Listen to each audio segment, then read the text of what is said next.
One eye. That's all Lieutenant Commander Saburo Sakai had left when he opened the intelligence folder that September morning in 1943. The other, torn away by American gunfire over Guadalcanal, was just a memory now, a price paid for dominance, for 2 years of absolute control. He read the report once, then again, and then he laughed. The Americans had built a new fighter, heavy, clumsy, something called a Hellcat. The specifications looked like a joke. 12,000 pounds fully loaded. The Zero weighed half that. This thing had the wingspan of a transport plane and the grace of a flying brick. Sakai pushed the folder aside and stepped out into the humid air of Rabaul. Across the tarmac, his squadron's Zeros gleamed in the tropical sun. Sleek, graceful, untouchable. For 2 years, these machines had owned the sky. British Hurricanes fell before them. Dutch Brewster Buffaloes crumbled. American Wildcats and Warhawks. Outmatched, outmaneuvered, outclassed. The Zero wasn't just a fighter. It was a statement. Japan's philosophy made steel. Light, fast, deadly. And now the Americans thought they could challenge it with this. Sakai smiled. Another desperate attempt. Another inevitable failure. What he didn't know, what none of them knew, was that in 30 days, this bloated American mistake would begin erasing Japanese air power from the Pacific sky. Not slowly, not gradually, systematically. The F6F Hellcat would destroy over 5,000 Japanese aircraft while losing barely 200 in air-to-air combat. A kill ratio of 19-1. It would shatter the myth of the Zero, break the back of an empire, and prove that sometimes the heaviest punch wins the fight.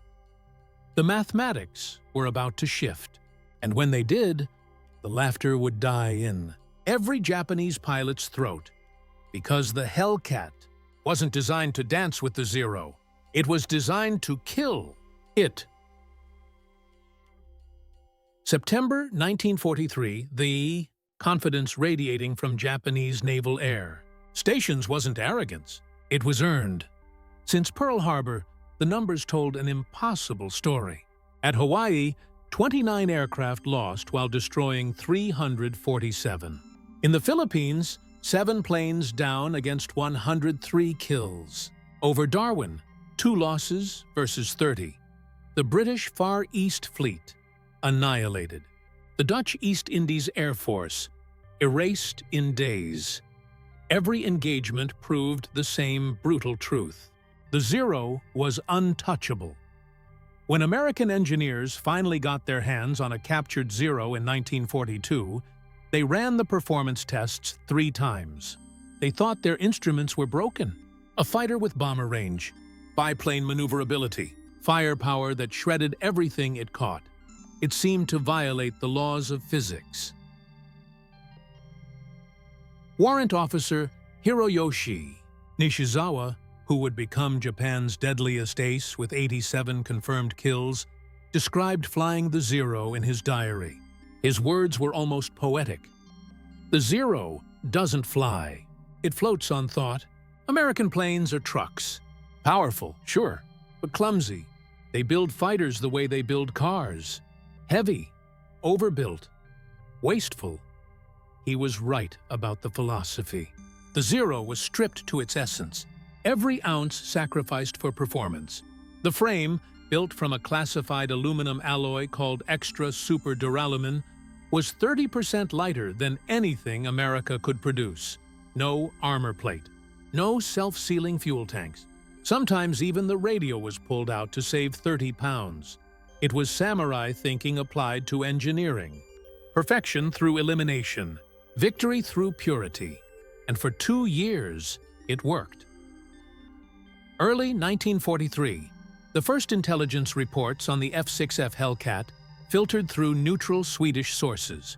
Japanese analysts spread the specifications across briefing tables and shook their heads. 12,000 pounds loaded.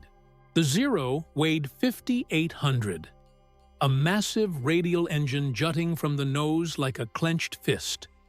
Draggy, inefficient, armor plate everywhere, bulletproof glass, self-sealing tanks holding 250 gallons of fuel, 2,400 rounds of ammunition.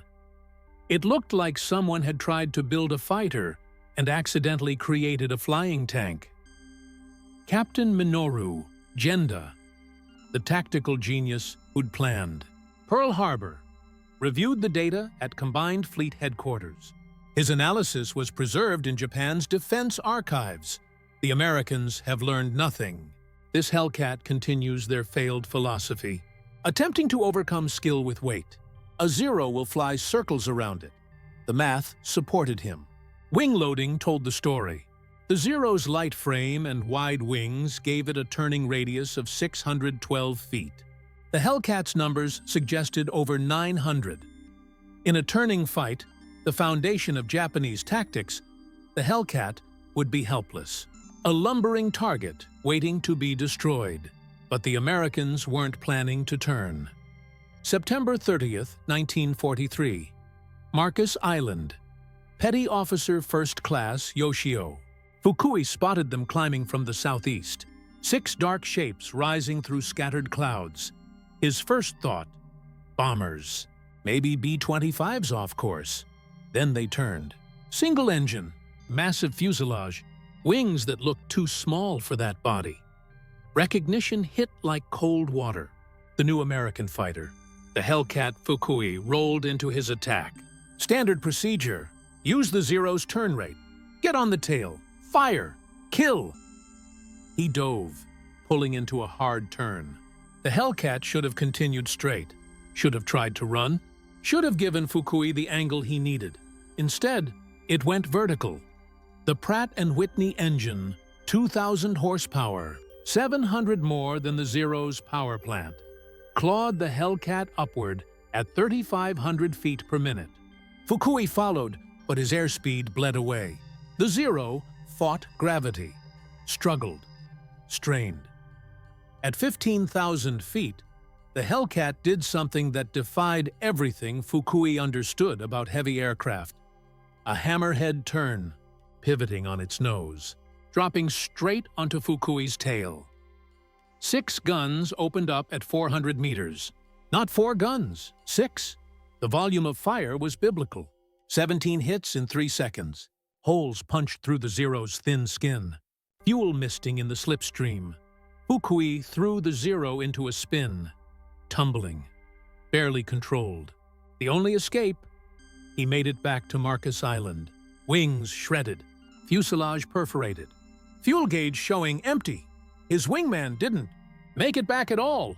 Neither did the reconnaissance plane they were escorting. First blood to the Hellcat. October 5th, 1943.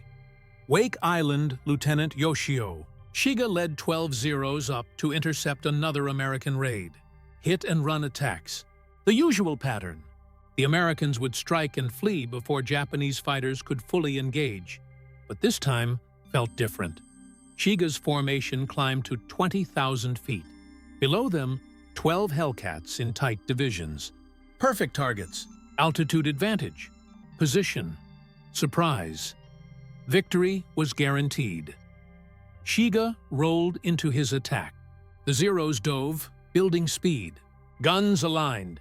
Fingers on triggers. The Hellcats didn't scatter, didn't panic, didn't turn. They maintained formation, accelerated into a gentle dive, kept their energy high. The Zeros opened fire at maximum range, hoping for lucky hits, praying for something. The Hellcats absorbed it. Bullets sparked off armor plate, punctured fuel tanks that sealed themselves, ricocheted off bulletproof glass, 212 pounds of armor protecting the pilot, 110 pounds around the oil system, fuel tanks that could take dozens of hits and keep flying. The Zeros burned through their ammunition in diving passes, tracers arcing, missing, connecting but doing nothing. And then the Hellcats struck back. They didn't try to turn. They used weight as a weapon. climbing at full power to altitudes where the Zero's engine gasped for oxygen. At 25,000 feet, the Hellcat was still producing 1,650 horsepower. The Zero was down to 900. Shiga watched them come. Hawks on sparrows. That's what it looked like. That's what it felt like. They dove, fired those 6 terrible guns, climbed away before any Zero could react. 8 Zeros fell that day, tumbling in flames, wings shearing off, pilots screaming into dead radios. No Hellcats were lost. Shiga wrote it in his diary that night, his hands shaking. They came down on us like death itself. Their weight gave them speed we couldn't match. We were samurai with swords. They were executioners with machines. The pilots of the 204th Air Group sat in the briefing tent, silent, sweating, waiting. Lieutenant Commander Tadao Tanamizu stood at the front. 32 victories, one of the few pilots who'd fought Hellcats multiple times and lived to tell about it. He looked at the young faces. Boys, really. Teenagers with 200 flight hours and dreams of glory. Forget everything you know, he said quietly. The Americans have changed the rules. They no longer fight our fight. They fight like executioners, not warriors. Tanamizu explained what survivors were learning, what the dead had discovered too late. The Hellcat wasn't designed to outturn the Zero. It was designed to never need to. Energy fighting. That's what the Americans called it. Maintaining speed and altitude. Converting height into killing dives. Slashing attacks that gave Zero pilots no chance to use their maneuverability. They work in pairs, Tanamizu continued. One high, one low. While you engage one, the other is already diving on you. Their radios, which we mocked for adding weight, let them coordinate perfectly. We fly as individual samurai. They fight as a machine. He paused. Let that sink in. And when you hear them coming, that sound of 6 guns firing together, you have maybe 2 seconds to react. Maybe. Most don't get one. The tent was silent. Somewhere outside, a tropical bird called. Normal, peaceful, wrong. Any questions? No one spoke. What was there to say? Commander Mitsuo Fuchida, who'd led the Pearl Harbor attack, now served as Air Operations Officer for the combined fleet. He inspected damaged Zeros returning from Hellcat encounters, counted holes, measured damage patterns. The firepower disparity was mathematical, brutal, undeniable. The Hellcat carried 6 Browning M2 machine guns. Each fired 750 rounds per minute. 4,500 rounds per minute total. Each 50 caliber bullet weighed 46 grams, traveled at 2,900 feet per second, delivered 3,500 foot-pounds of energy. The Zero's 7.7mm guns fired 11-gram projectiles at 2,300 feet per second, 750 foot-pounds of energy. It wasn't a fight. It was a mismatch written in physics. But worse than the guns was something Fuchida was only beginning to understand. Something that terrified him more than any weapon. Radar. American pilots weren't finding Japanese formations by accident. They were being guided, vectored, positioned, with surgical precision by shipboard radar controllers who could see Japanese aircraft from 50 miles. Away, Lieutenant Sadamu Komachi described his first radar-directed interception in his after-action report. His words were haunted. We were climbing through clouds. No visibility. No warning. Then they hit us. Hellcats diving from above. Exactly on our heading. Perfectly positioned. They knew where we were. Our altitude. Our course. Our speed. We were blind men fighting those who could see in the dark. Fuchida closed the report, stared at the ceiling of his office. The humid air pressed down like a weight. They weren't just losing pilots. They were losing the ability to compete. The pilot crisis was becoming catastrophic. Before the war, Japanese naval aviation had run the world's most demanding training program. 3 years, 700 flight hours before combat. Army pilots got 500 minimum. They were artists, masters of aerobatics, gunnery, formation flying. The spiritual philosophy of Bushido infused every lesson. By January 1944, pilots were entering combat with 300 hours of flight time. Army pilots with 200. Fuel shortages meant training in gliders. Gunnery practice, 50 rounds per pilot. Formation flying, instrument flight, radio procedures, all eliminated to rush bodies to the front. American pilots arrived with 300 hours minimum, 50 hours in type, thousands of practice rounds fired, carrier landings until they could do them asleep, energy tactics drilled over Texas airfields until they were automatic. Lieutenant Commander Yoshihiro Hashimoto, training officer at Kasumigara Naval Air Station, wrote in his final report, "The desperation bled through every word. We are sending children to fight professionals." Yesterday, Ensign Yamamoto arrived at the front. He had never fired his guns in flight. "We have no ammunition for practice." He had never flown at night. "We have no fuel for such training." He lasted 7 minutes in his first combat. 7 minutes. From takeoff to death. 7 minutes. That was the equation now. Vice Admiral Shigeru Fukudomi committed everything. Over 700 aircraft. The last trained pilots from Homeland training squadrons. Every reserve, every asset. Stop the American carrier raids. Win the decisive battle. Turn the tide. Japanese pilots returned claiming spectacular victory. 26 carriers and battleships sunk. 300 aircraft destroyed. Champagne flowed in the ready rooms. Medals were promised. Then the reconnaissance photos came back. The gun camera footage was developed. Actual American losses, 89 aircraft. Not ships, aircraft. Japanese losses, 329 aircraft. And almost every experienced pilot. Lieutenant Sadaki Akamatsu survived. Barely. His memoir described it with the clarity of trauma. The Hellcats were waiting at every altitude. As we climbed, they were above us.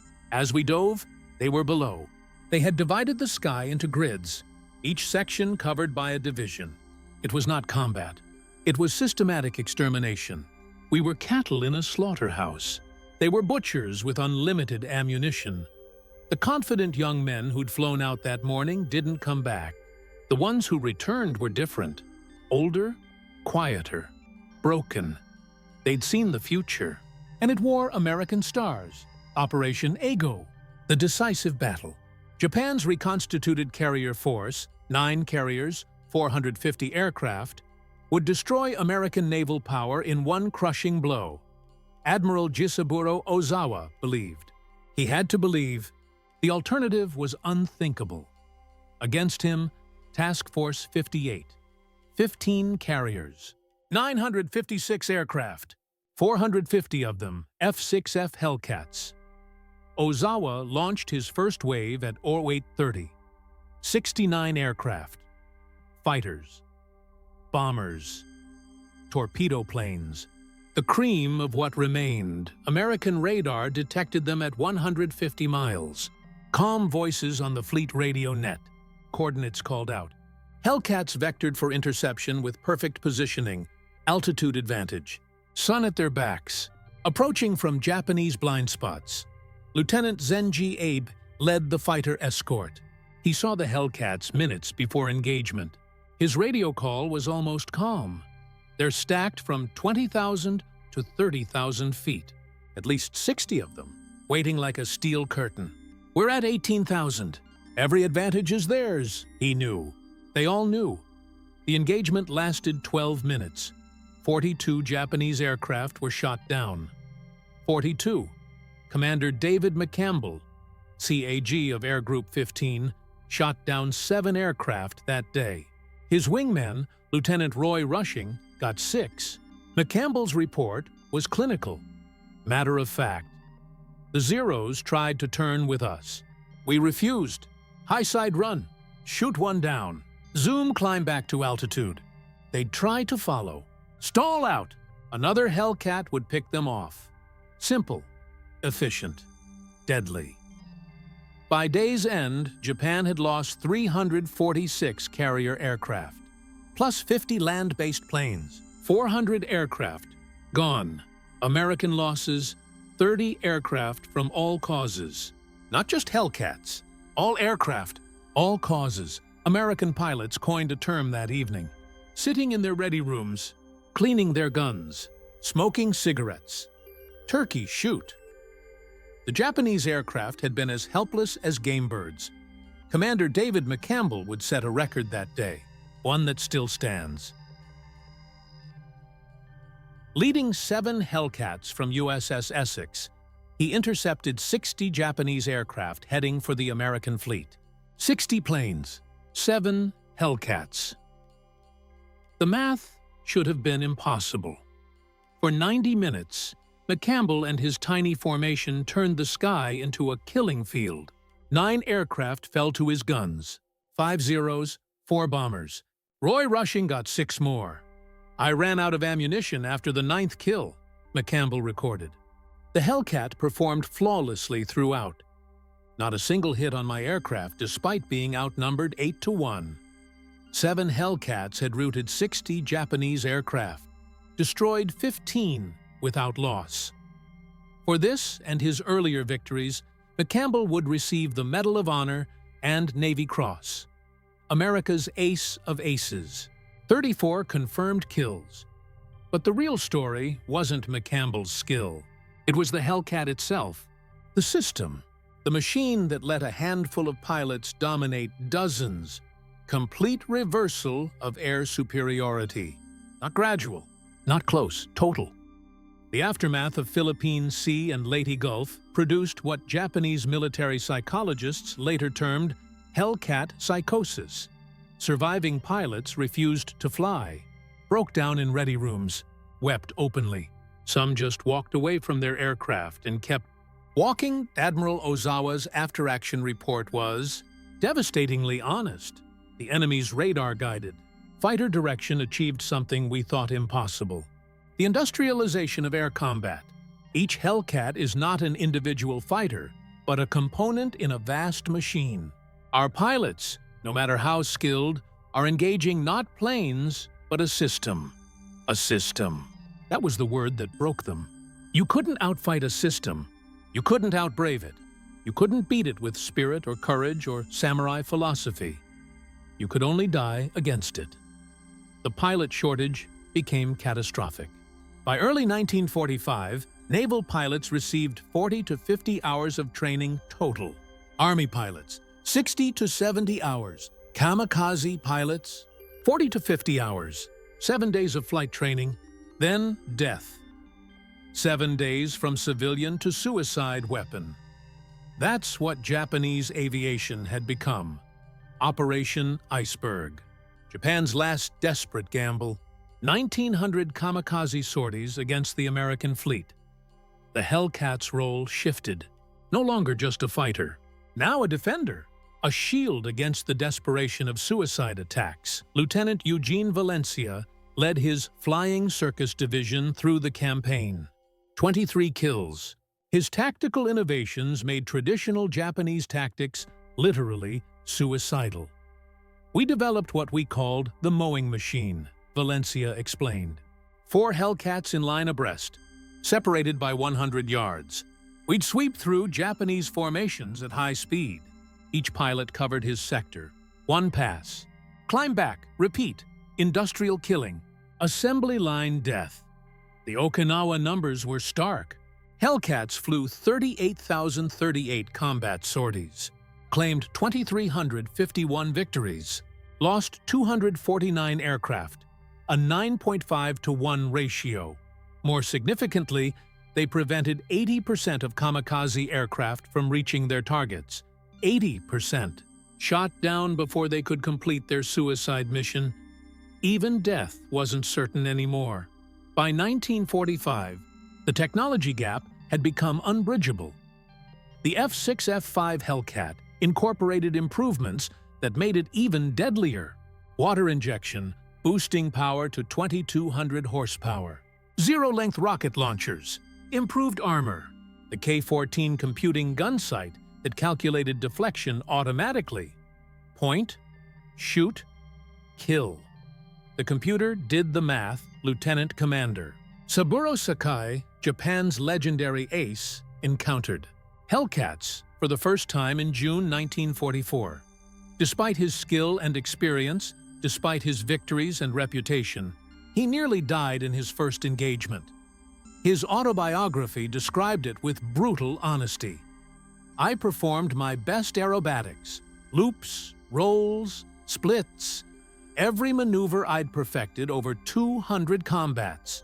The Hellcat followed easily, almost casually. I survived only because the American pilot made an error. He forgot to release his drop tank before combat. Sakai had survived on American mercy, on an amateur mistake. That's what it had come to. Japan's best pilot living because an American forgot a checklist item." By war's end, the numbers told a story of complete annihilation. The F6F Hellcat destroyed 5,223 enemy aircraft in aerial combat, lost 270 aircraft to enemy fighters, a 19.3-to-1 kill ratio, produced 305 U.S. Navy aces, accounted for 75% of all Navy air-to-air victories. The human cost for Japan was catastrophic. Of the 18,000 naval aviators who started the war, fewer than 100 combat-experienced pilots remained.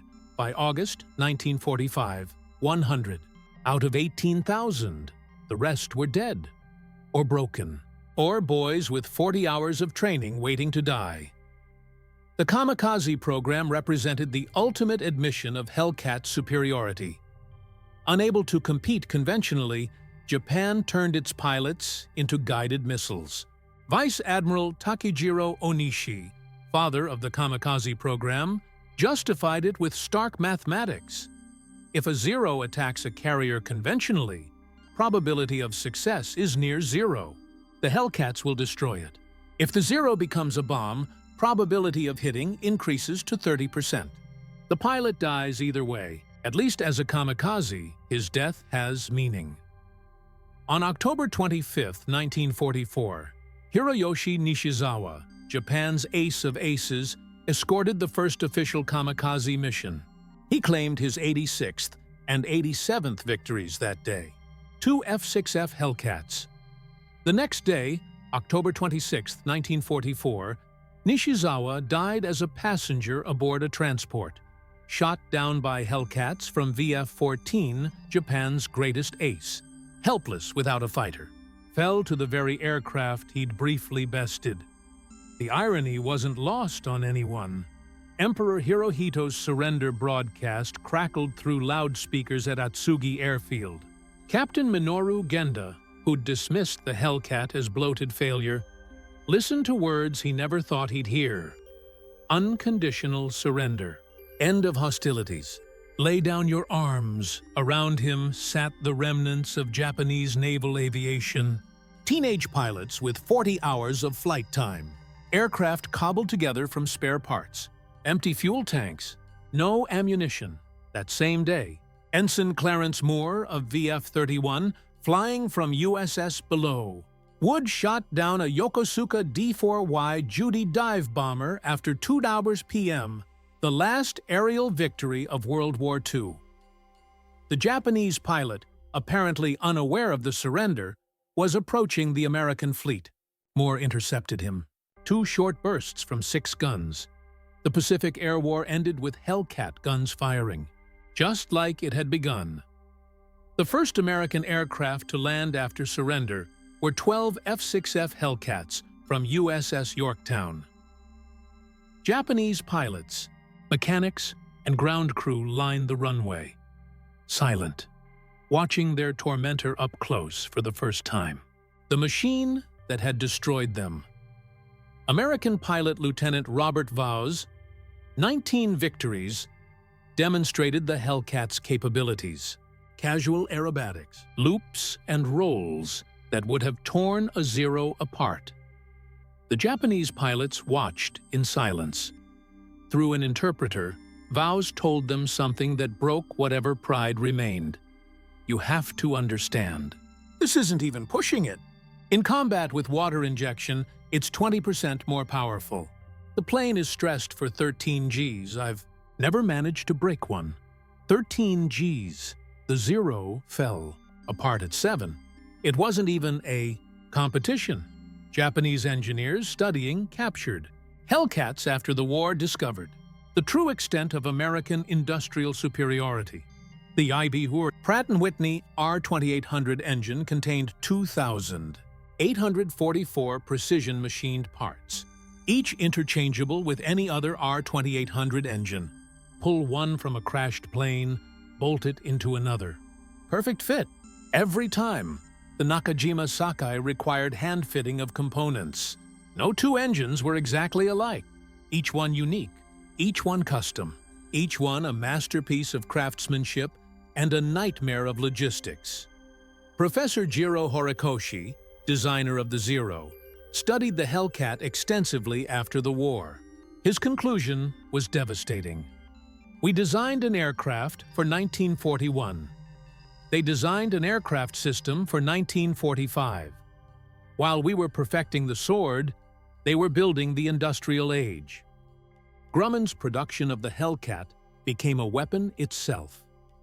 The Bethpage, New York factory operated 24 hours a day, 7 days a week.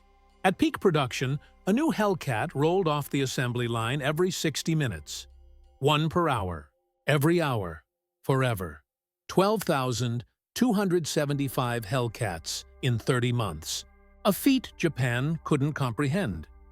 In 1944, Japan produced 5,100 fighters of all types, Zeros, Hayabusas, Raiden, everything. America produced 35,000 fighters. That year alone, the production system included innovations that seemed impossible to Japanese observers, color-coded assembly instructions, shifts operating continuously, quality maintained despite speed. Workers who'd never built planes before producing aircraft that flew perfectly on their first flight. It wasn't just manufacturing, it was industrial magic. The Hellcat didn't just win battles, it revolutionized naval warfare. Pre-war doctrine assumed carriers were vulnerable platforms that needed to strike first to survive. Hit them before they hit you. The Hellcat inverted this completely. Carriers became fortresses that could absorb and repel any air attack. Admiral Mark Mitcher, commander of Task Force 58, understood the transformation. His words captured it perfectly. With the Hellcat, we don't need to find them first. Let them come. The F6F will destroy them at our convenience. This confidence allowed unprecedented offensive operations. American carriers could park off enemy coastlines for weeks. Their Hellcat umbrellas made them essentially invulnerable to air attack. The hunter had become the fortress. The prey had become the predator. Beyond technology, the Hellcat represented a cultural philosophy that invalidated Japanese military doctrine. The samurai tradition emphasized individual excellence, spiritual strength, acceptance of death, victory through mastery. The Hellcat embodied systematic efficiency, material superiority, preservation of life, victory through industry. This philosophical gulf meant Japanese pilots couldn't adapt to Hellcat tactics even when they understood them. The concept of refusing combat when disadvantaged, fundamental to Hellcat doctrine, was literally unthinkable to pilots trained in Bushido. You didn't run. You didn't calculate odds.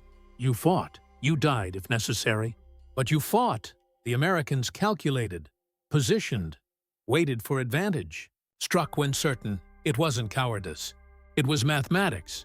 And mathematics always won. In 1962, the United States Navy held a symposium on Pacific War aviation. American and Japanese veterans gathered to discuss the conflict with historical perspective. Captain David McCampbell spoke simply. No drama, just truth. The Hellcat won the Pacific Air War. Period. It destroyed Japanese aviation and made our victory inevitable. Commander Saburo Sakai, still alive, still carrying his scars, responded with equal honesty. The Zero was a superior fighter. The Hellcat was a superior weapon system. We never understood the difference until too late. We brought swords to a gunfight and wondered why we lost. In one sentence, Sakai had captured the entire war. Swords versus guns. Art versus industry. Philosophy versus reality. The guns always win. The Hellcat's dominance can be reduced to mathematics that tell a profound story. Kill ratio, 19-to-1 overall, 13-to-1 specifically against Zeros. Hellcats produced 12,275 in 30 months. Zeros produced 1943, 1945. Approximately 6,000 American pilots trained on Hellcats. Over 5,000 Japanese pilots remaining by August 1945. Fewer than 100. Combat-capable Admiral Saburo Ozawa, who commanded the Japanese fleet at Philippine Sea, provided perhaps the most honest assessment. We laughed at the Hellcat because we didn't understand it represented not just an aircraft, but an entire civilization's approach to war. By the time we stopped laughing, our air forces had ceased to exist. Lieutenant Commander Saburo Sakai lived until the year 2000, 55 years after the war ended. In his final interview, he was asked about the Hellcat. His response captured the totality of its dominance, the completeness of the defeat. The Zero made Japan a great naval power. The Hellcat made Japan realize it was never as great as it believed. We thought we were samurai. The Hellcat showed us we were just men with outdated weapons facing the future. He paused. The interviewer waited. Every Japanese pilot who survived the war survived because a Hellcat pilot chose to let them live. That is the ultimate defeat, existing at your enemy's discretion. The F6F Hellcat entered service weighing twice what the Zero weighed, carrying armor the Zero didn't have, powered by an engine the Japanese couldn't build, armed with weapons they couldn't match, guided by radars they couldn't detect, flown by pilots they couldn't equal in training, produced in numbers they couldn't comprehend. Japanese pilots laughed at it because they didn't understand that every extra pound represented not weakness, but strength. The strength of an industrial democracy that could afford to protect its warriors. By the time they understood, their laughter had turned to last letters home, their mockery to kamikaze missions, their confidence to complete collapse. The Hellcat hadn't just defeated the Zero. It had destroyed an entire philosophy of warfare, proven that in modern combat, the nation that could build the better system would destroy the nation that could only build better warriors. The Japanese pilots laughed at the F6F Hellcat. The Hellcat had the last laugh. It always did. The sound of 6 guns firing together. That's what survivors remembered most. Not the sight of it. The sound. Thunder that meant death was already reaching for you. And there was nothing. Nothing. You could do but pray the American pilot missed. They usually didn't.